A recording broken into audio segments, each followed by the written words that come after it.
প্রথম প্রতিযোগী হিসেবে মঞ্চে ডেকে নিচ্ছি কুমিল্লার দুরন্ত প্রতিযোগী হুজাইফা আহমদ, হাফেজ হুজাইফা আহমদ। এসো কোরআনের আঙিনা, এসো শান্তির মোহনা। আসসালামু আলাইকুম ওয়া রাহমাতুল্লাহি ওয়া বারাকাতুহু। ওয়া আলাইকুম আসসালাম ওয়া রাহমাতুল্লাহি ওয়া বারাকাতুহু।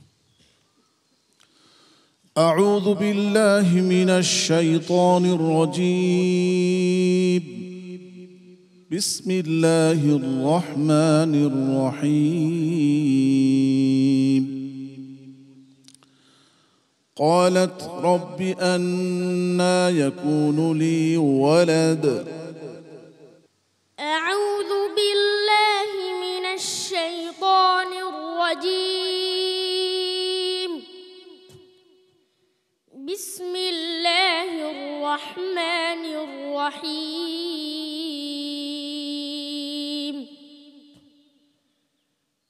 قالت رب أنى يكون لي ولد ولم يمسسني بشر قال كذلك الله يخلق ما يشاء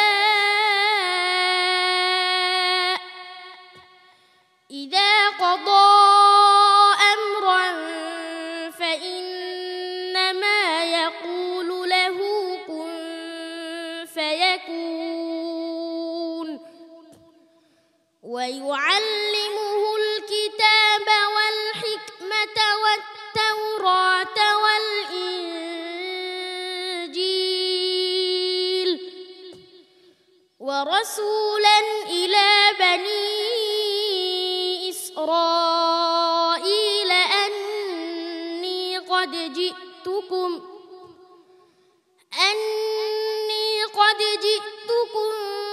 بآية من ربكم أني أخلق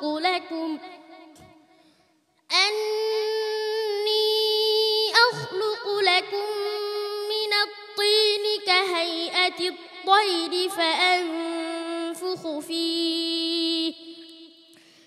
فأنفخ فيه فيكون طيرا بإذن الله وأبرئ الأكمه والأبرص وأحيي الموتى بإذن الله وأنبئكم بما تأكلون وما تدخرون في بيوتكم إن في ذلك لآية لكم إن كنتم مؤمنين ومصدقا لما بين يدي من التوراة ولأحل لكم بعض الذي حرم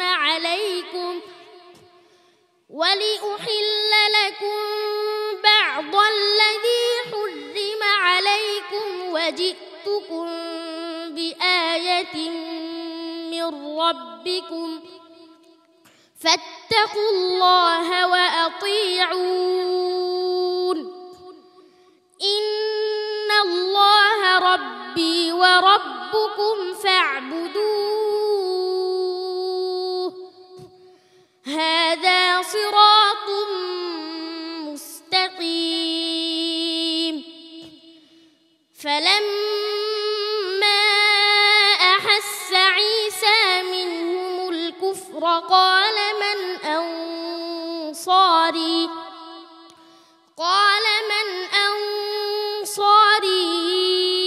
إلى الله قال الحواريون نحن أنصار الله آمنا بالله واشهد بأننا مسلمون.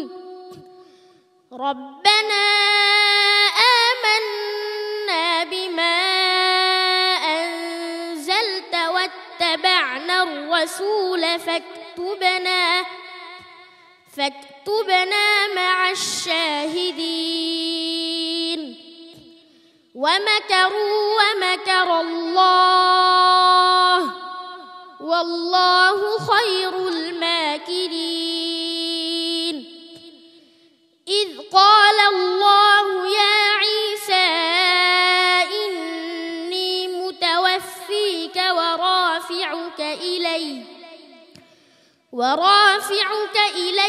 ومطهرك من الذين كفروا وجاعل الذين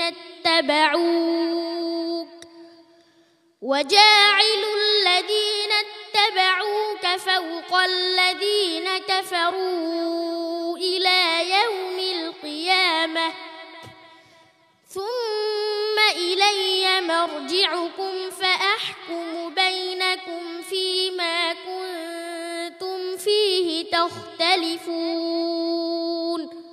حسبك.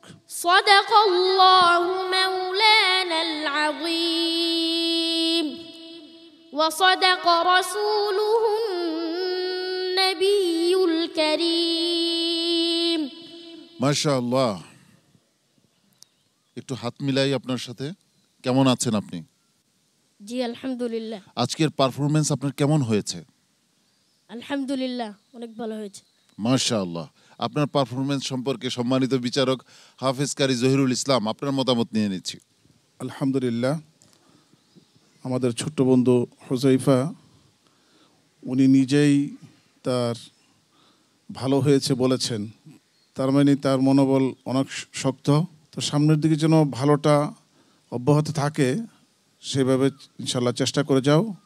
আমাদের সকলের দোয়া আছে তোমার সাথে। হাফেজ মাওলানা আবু ইউসুফ, তোমাকে বারবার সতর্ক করার পরেও আজকে একটি আয়াত রেখে গেলা, অন্য জায়গায় আবার একটি শব্দ ভুল পড়লা। বিচারক বলল কিন্তু আমি তো ধরছি পড়া। হ্যাঁ দেখো, মনে করে দেখো কোনটা বাদ পড়ছে। কোয়েন হ্যাঁ প্রথম থেকে শেষ পর্যন্ত বাদ পড়ে নাই? শিওর তো? এখন যদি বের করতে পারি তাহলে কিন্তু বাদ আপনি। হ্যাঁ ঠিক আছে, আমি কিন্তু চেক করবো, যে দুই শায়েকদেরকে জিজ্ঞাসা করবো। আমি জিজ্ঞাসা করবো। মাশাআল্লাহ, আলহামদুলিল্লাহ। আসলে তার কনফিডেন্স লেভেল এতই বেশি, সে কিন্তু একটু কিন্তু বিচলিত হয় নাই। আল্লাহর কাছে দোয়া করি যে আল্লাহ রাব্বুল আলামিন আমাদের এই প্রতিভা রত্নগুলোকে কবুল করুক। এরাই আমাদের সবচেয়ে বড় সম্পদ বাংলাদেশের জন্য। এগিয়ে যাও বাবা। ধন্যবাদ। তোমার সাথে একটু মজা করলাম, রাগ করো নাই তো? আচ্ছা ঠিক আছে।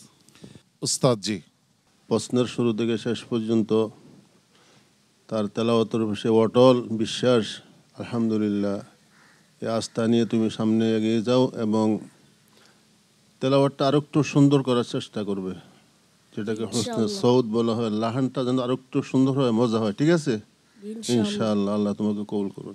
সম্মানিত মেহমান মুফতি মনিরুজ্জামান। মাশাআল্লাহ। প্রথমে জাযাকাল্লাহু খায়রাল জাযা হুজাইফা আহমদকে। তার তেলাওয়াতের মান বিবেচনায় ধীরতাকে আমি খুব বেশি লক্ষ্য করেছি।